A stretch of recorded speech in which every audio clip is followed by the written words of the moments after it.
DBC নিউজের নিয়মিত আয়োজন সংবাদ সম্প্রসারণে স্বাগত জানাচ্ছি আমি মোস্তফা মাহবুব। দিনের বাছাই করা সংবাদ ও এর পর্যালোচনা নিয়ে সংবাদ সম্প্রসারণে আজকের অতিথি হিসেবে অনলাইনে যুক্ত আছেন দৈনিক দেশ রূপান্তরের প্রধান সম্পাদক কামাল উদ্দিন সবুজ এবং সিনিয়র সাংবাদিক হারুনুর রশিদ। আপনাদের দুজনকে স্বাগত জানাচ্ছি আমাদের আজকের সংবাদ সম্প্রসারণে। জনাব হারুনুর রশিদ, আপনাকে দিয়ে শুরু করতে চাই। আজকের দিনের যে সংবাদটির সম্পর্কে আপনাদের বিশ্লেষণ জানতে চাই, সেটি হচ্ছে আমরা দেখলাম যে প্রধানমন্ত্রী আজকে তার নির্বাচনী যে প্রতিশ্রুতি ছিল, বিশেষ করে বিএনপির যে নির্বাচনী প্রতিশ্রুতি ছিল, তার আরেকটি বাস্তবায়ন আমরা দেখলাম যে ইমাম মুয়াজ্জিন সহ ধর্মীয় গুরুদের হাতে যে সহায়তার টাকা সেটি কিন্তু তারা তুলে দিলেন।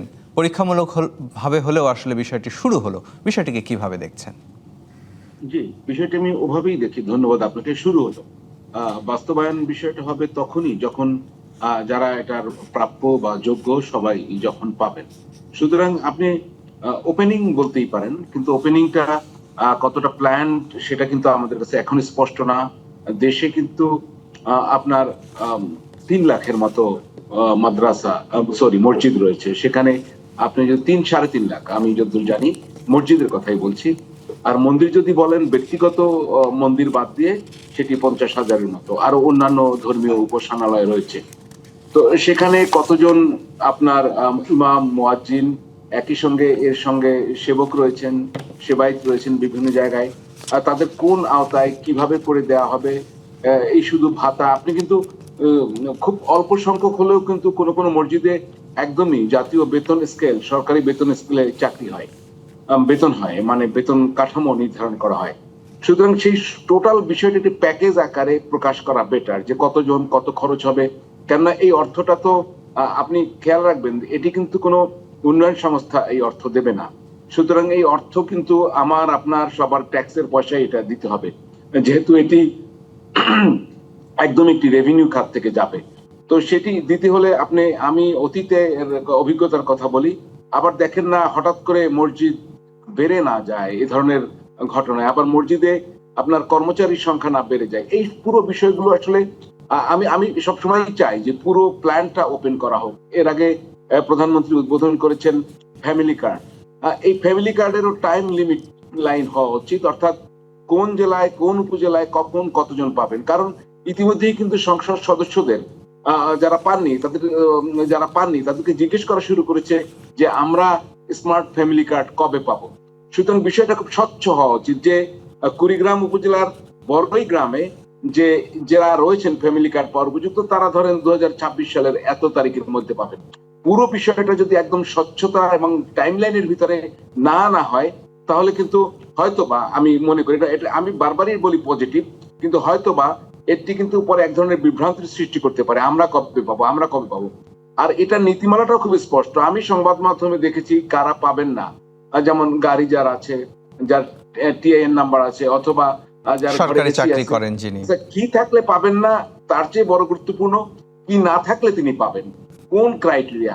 এই কথা কিন্তু মনে রাখবেন, দেশে কিন্তু আরো অনেক ধরনের এই ধরনের কর্মসূচি চালু রয়েছে অলরেডি। তো সেটা যারা পান তারা এটা পাবেন কিনা। আর এটি তো নগদ টাকা, খাদ্য সহায়তা এক জিনিস, নগদ টাকার ইউজটা তো আমরা চাই যে ফ্যামিলির উন্নয়নে ব্যবহার হবে, সেটাই তো প্রধানমন্ত্রী বলেছেন। সেটি এনশিওর করার কোনো পদ্ধতি হয়তো থাকবে কি থাকবে না আমি জানি না, কিন্তু আমি মনে করি প্রত্যেকটা প্রজেক্ট এখানে কিন্তু একদমই, আবারও বারবার বলি, এটি কিন্তু আপনার আমার ট্যাক্সের পয়সায় এই কাজগুলো হবে। সেটি সর্বোচ্চ জবাবদিহিতা নিশ্চিত করতে হবে, প্ল্যান করতে হবে। জনাব হারুন রশিদ থাকবেন আমাদের সঙ্গে। আমি এই একই বিষয়ে একটু কামাল উদ্দিন সবুজ, আপনার মতামত জানতে চাই। যেমনটা হারুনুর রশিদ বলছিলেন যে আসলে আমরা দেখেছি যখন এই বিশেষ করে বিদ্যালয়গুলোকে এমপিওভুক্ত করার একটা প্রক্রিয়া শুরু হলো, তখন নামে বেনামে নতুন প্রতিষ্ঠান কিন্তু গজিয়ে উঠেছিল, যদি আমি ভুল না করি। হারুনুর রশিদ সেই রকমই একটা উদাহরণ দিয়েছেন। সেই জায়গা থেকে যদি একটু জানতে চাই যে আসলে যে প্রক্রিয়ায় আসলে ফ্যামিলি কার্ড বলি অথবা এই যে ধর্মীয় গুরুদের ভাতার আওতায় আনা, এই প্রক্রিয়াটি আসলে কতটুকু স্বচ্ছতা বজায় রাখা সম্ভব হবে? ধন্যবাদ। প্রথম কথা হচ্ছে যে এই গভর্নমেন্ট তো যাত্রা শুরু করলো এখনো 1 মাস হয় নাই, তো এর মধ্যে আমরা দেখলাম যে এর আগে ফ্যামিলি কার্ডের উদ্বোধন করা হয়েছে, তারপরে কৃষক কার্ডেরও কথা আছে, আপনি জানেন। এর মধ্যে আজকে যেটা করেছেন এটা প্রতিশ্রুতি ছিল বর্তমান প্রধানমন্ত্রী তার নির্বাচনী এর মধ্যে, যে মসজিদ এবং মন্দির এবং ধর্মীয় উপাসনালয় যেগুলো আর কি। তো কথা হচ্ছে, আপনি যে প্রশ্নটা করেছেন যে হঠাৎ করে এই অনুদান বলেন, এই ভাতা বলেন, সেটাকে কেন্দ্র করে নতুন নতুন মসজিদ বা মন্দির গজিয়ে যায় কিনা, সেটা তো গজাতে পারে। কথা প্রশ্নটা হচ্ছে যে এই যে বিষয়গুলি যে উদ্দেশ্যে করা হচ্ছে সবকিছুরই তো লক্ষ্য হচ্ছে যে ওই ওই সেক্টরে যে যাদেরকে টার্গেট গ্রুপ তাদেরকে সহায়তা করা এবং তাদের অর্থনৈতিক যে স্ট্যাটাস যেটা বর্তমান আছে সেটাকে একটু আপগ্রেড করার জন্য। তো কাজে এই কথাগুলি আমরা সবসময় বলি এবং অতীতেও বিভিন্ন সময় বিভিন্ন আপনার কর্মসূচি নেওয়া হয়েছে, সেগুলো জনকল্যাণে নেওয়া হয়েছে বলা হয়েছে, কিন্তু পরবর্তীতে আমরা দেখেছি যেটা অতীত থেকে যেটা শিক্ষা নেওয়া দরকার, অনেকগুলি আপনার এই ধরনের কর্মসূচি সঠিকভাবে বাস্তবায়ন হয় নাই। এটা এই কারণেই হয় নাই, এর মধ্যে রাজনৈতিক লোক অনেকে দেখা গেছে যে আহ দলীয় লোকদের নানা ধরনের আপনার কি বলে মানে ইন্টারভেনশন, তারপরে মনে হয় অনেক সময় মনে করেন যে যারা পাওয়া উচিত না তারা পেয়ে যাচ্ছে, যাদের পাওয়া ও মানে উচিত না তারা পেয়ে যাচ্ছে, যাদের পাওয়া উচিত তারা পাচ্ছে না, এরকম হইতে পারে। ক্ষমতাশীলরাও আসলে নামে বেনামে এ ধরনের সুবিধা নিয়েছে, এরকম অতীতে অভিজ্ঞতা আছে। হচ্ছে যে যতটুকুই করেন যে স্বচ্ছতা থাকতে হবে এবং এই কাজটা একদম যাদেরকে টার্গেট করা হচ্ছে তারা যাতে প্রকৃত অর্থেই পায়। এখানে কোনো মিডল ম্যান, এখানে যেটা সরকার থেকে বলা হচ্ছে কোনো ধরনের ভায়া মিডিয়া, আপনি জানেন যে আমাদের দেশে এই ধরনের বেশি কাম্বারসাম বা বেশি আপনার জটিল করে ফেললে হয় কি, এগুলো নানা ধরনের মানে এক ধরনের ফিল্টারেজ হয়, মানে টাকাগুলি সঠিকভাবে যায় না। আমরা চাইবো যে নিশ্চয় বর্তমান সরকার মাত্র এখনো তো 1 মাস হয়নি, কতগুলি কর্মসূচি তাদের অলরেডি শুরু করেছেন। প্রত্যেকটা কর্মসূচি এগুলো সবগুলি কিন্তু আসলে পাইলট প্রজেক্টের মতোই করছেন, মাত্র শুরু করেছেন আর কি, এটা এক্সপান্ড করবেন আস্তে ফেজ বাই ফেজ, আমরা যতটুকু জানি। তো কাজেই আজকে যে মসজিদ মন্দির এবং ধর্মীয় প্রতিষ্ঠানের যারা মানে আছেন, যারা তাদের জন্য যে কর্মসূচিটা উদ্বোধন করেছেন তারাও যাতে সঠিকভাবে পায়। এবং আমার কথা হলো যে একটা হিসাব তো আছে সরকারের কাছে, এবং অনেকগুলি মসজিদ হয়তো মন্দির হয়তো সবগুলি মানে মানে আপনার তালিকাভুক্ত হয়েছে কিনা সেটা আমি ঠিক বলতে পারবো না, কারণ এছাড়াও কিন্তু বাংলাদেশে কিন্তু অসংখ্য মসজিদ মন্দির এরকম আছে বা অন্যান্য উপাসনালয় আছে, মসজিদই বেশি। নিশ্চয়ই এই পাইলট প্রক্রিয়ার যে অভিজ্ঞতা সেটি কাজে লাগিয়ে সেটিকে আরো সামনে এগিয়ে নিয়ে যাবে। আপনাকে অসংখ্য ধন্যবাদ। দ্বিতীয় একটি সংবাদে আপনার দৃষ্টি আনতে চাই।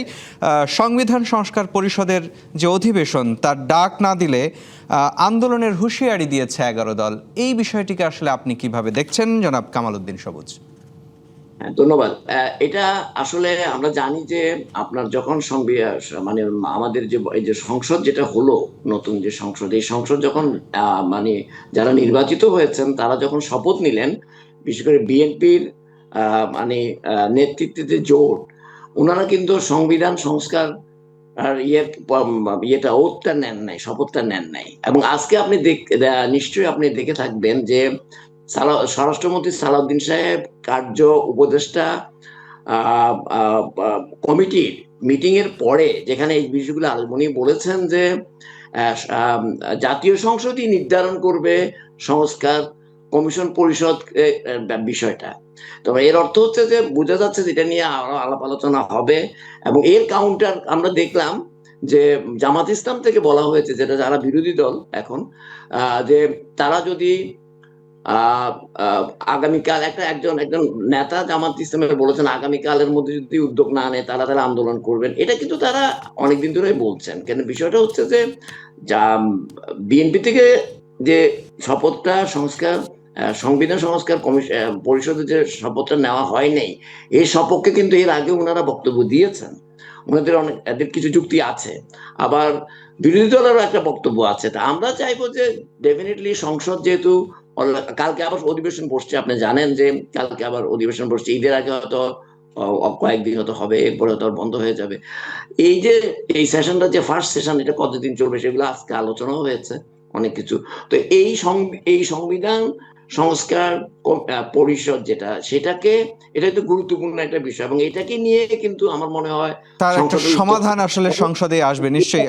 আপনি আমি মনে করি যে একটা আলোচনার মধ্যে দিয়ে এটা একটা সমাধানের পথ আপনি খুঁজে পাবে। থাকবেন আমাদের সঙ্গে, আমরা আরও শুনতে চাই আপনাদের কাছে। একটা বিরতিতে যাওয়ার সময় হয়েছে, বিরতিতে যাওয়ার আগে জনাব হারুনুর রশিদ, আপনার কাছে একটা প্রশ্ন রেখে যেতে চাই। দিনের ওই একই মানে সংবাদের দিকে দৃষ্টি আনতে চাই আপনার, যে নির্বাচনে জনগণের ভোটাধিকারের প্রতিফলন হয়নি, আবার একই সাথে বলা হচ্ছে যে সময়ের একেবারে ইতিহাসের সেরা নির্বাচন হয়েছে, যেমনটা বিরোধী দল থেকে বলা হচ্ছে। সে বিষয়ে আপনার বিশ্লেষণ জানতে চাইব, কিন্তু বিরতির পর। দর্শক, আপনারা দেখছেন সংবাদ সম্প্রসারণ। এই পর্যায়ে নিচ্ছে একটি বিরতি, সঙ্গেই থাকুন। বিরতির পর আবারও স্বাগত সংবাদ সম্প্রসারণে। জনাব হারুনুর রশিদ, যে প্রশ্ন আপনার কাছে জানতে চাই, একই সাথে বলা হচ্ছে ইতিহাসের সেরা নির্বাচন, আবার একই সঙ্গে বিরোধী দলের পক্ষ থেকে দাবি করা হচ্ছে যে জনগণের ভোটের অধিকারের প্রতিফলন হয়নি। বিষয়টিকে কিভাবে দেখছেন? ধন্যবাদ।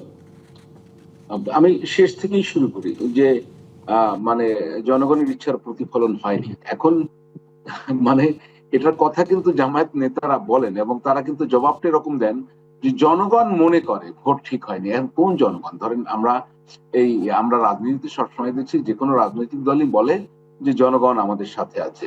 যে দলের ধরেন নেতাকর্মী কম, তাদের সঙ্গেও জনগণ আছে।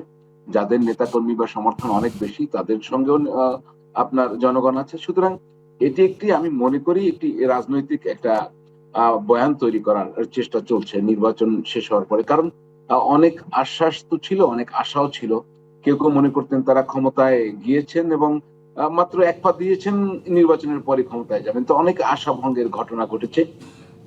আরেকটা বিষয় হচ্ছে যে ইতিহাসের সেরা নির্বাচন হয়েছে, এটিও হচ্ছে একটি বাড়াবাড়ি রকমের কথা। নির্বাচন ভালো হয়েছে, আমরা বাংলাদেশের প্রেক্ষাপটে যেরকম নির্বাচন হয় সেরকমই নির্বাচন হয়েছে, এবং এই নির্বাচনে যারা ভোট দিতে চেয়েছেন তারা ভোট দিতে পেরেছেন তাদের পছন্দের প্রতীকে। আপনার যদি গণভোটের রেজাল্টটা যদি অ্যাকসেপ্ট করেন, আপনি খেয়াল করবেন যারা বলছেন যে নির্বাচনে জনগণের আকাঙ্ক্ষা প্রতিফলিত হয়নি বা জনগণ যেরকম দেখতে ছিল সেরকম হয়নি, তারা কিন্তু আবার গণভোটের ফলাফলটাকে কিন্তু খুব বড় করে দেখান। তো একই নির্বাচনে দুটি ভোট, তো ফল তো দুই রকম হতে পারে না। গণভোটটা যদি তাদের কাছে গ্রহণযোগ্য হয়, তো বাকিটা কেন গ্রহণযোগ্য হচ্ছে না, আমি সেটা বুঝি না। আসলে এটি একটি রাজনৈতিক বিষয়, রাজনীতিতে এরকম হয়। আমি দিনের আরেকটি খবরের দিকে আপনার দৃষ্টি নিতে চাই, জনাব হারুনুর রশিদ। ঈদ যাত্রা শুরু হয়েছে। বরাবরের মতোই আমরা দেখি, বিশেষ করে উত্তরাঞ্চলের মানুষের আসলে ঈদ যাত্রা মানেই ভোগান্তি। এবারও হয়তো সেই রকম চিত্রই দেখা যাবে, তার ইঙ্গিত পাওয়া যাচ্ছে। এ বিষয়ে আপনার মতামত জানতে চাই। ভোগান্তির দুইটা জিনিস থাকে, একটা হচ্ছে রাস্তাঘাট খারাপ থাকলে তো যাওয়ার জন্য কষ্ট হয় সড়ক পথে, আমি একটা বলি। আর হচ্ছে যানবাহন কম। একটি বিষয় আমরা কখনো মাথায় নেই না, সেটি হচ্ছে যে ঈদ উপলক্ষে কিন্তু বাড়তি যানবাহন নামানো সম্ভব না। আপনি সারা বছর আমার যে পরিমাণ যাত্রী চলাচল করে, তার তুলনায় ঈদে যদি ঢাকা ছাড়া লোকের সংখ্যা বলেন, প্রায় ঢাকা ফাঁকা হয়ে যায়। সেখানে আপনি বাড়তি ট্রিপ দিতে পারবেন, কিন্তু যে পরিমাণ চাহিদা সেই পরিমাণ পরিবহন দেয়া কিন্তু সম্ভব না। এটা নিয়ে এমনি আমরা একটি সাধারণ আলোচনা করি, ভোগান্তি, লোকজন বাস পাচ্ছে না, লোকজন লঞ্চ পাচ্ছে না। কিন্তু আপনি কি তাহলে এই ঈদ এবং কোরবানি বা এই অনুষ্ঠান উপলক্ষে অনেকগুলো বাস লঞ্চ বাড়তি বানাবেন? সেগুলো কে বানাবে?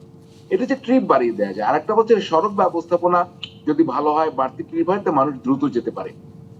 আরেকটি বিষয় বিভিন্ন সময় আলোচনা হচ্ছিল যে ঈদের ছুটি বাড়িয়ে যদি দেয়া যায়, তাহলে এই যাত্রাটা একটু দীর্ঘ সময় ধরে হয়। ধরেন, তো এবার তো বোধহয় বেশ ছুটি ভালোই আছে, সেক্ষেত্রে আমি মনে করি না যে খুব বেশি সমস্যা হবে। আরেকটা বিষয় হচ্ছে বাড়তি ভাড়া নেওয়া। এখানে আমাদের করণীয় আছে, সরকারের করণীয় আছে, যে ঈদ উপলক্ষে বাড়তি ভাড়া নেয়া, একটু বেশি করে নেয়া, অজুহাত তৈরি করা যে আমরা তো যাই, আসার সময় যাত্রী পাই না।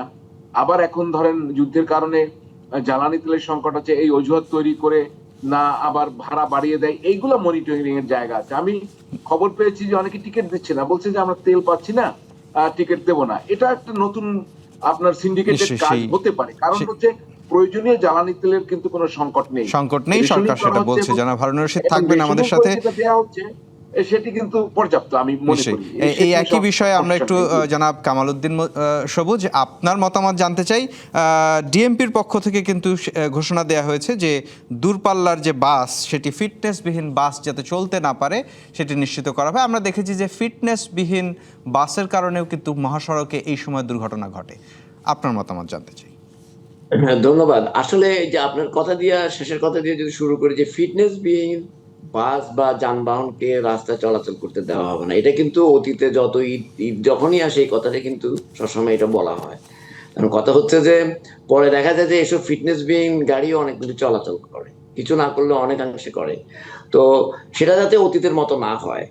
আমাদের কথা হচ্ছে যে মানুষ ঈদের সময় যে আনন্দ করার জন্য যে তাদের আত্মীয় স্বজন এবং দের কাছে, যে গ্রামে যারা ঢাকা বা বিভিন্ন ঢাকা চট্টগ্রাম বড় বড় শহরগুলি ছেড়ে যে তারা গ্রামমুখী হয়, তারা যাতে নির্বিঘ্নে পৌঁছতে পারে এবং ঈদ আনন্দ যাতে ঈদের মতোই হয়, যাতে এটা যাতে ঈদের আনন্দ যাতে বিষাদে পরিণত না হয়। আপনি এর মধ্যে জানেন যে এর মধ্যে ঈদের মানে যাত্রীদের অনেকের অনেক জায়গায়, বাংলাদেশে বিভিন্ন জায়গায় অনেকগুলি সড়ক দুর্ঘটনা ঘটেছে এবং অনেকগুলি লোকও মারা গেছে, অনেক মানুষ মারা গেছে। সেগুলো তো খুবই দুঃখজনক।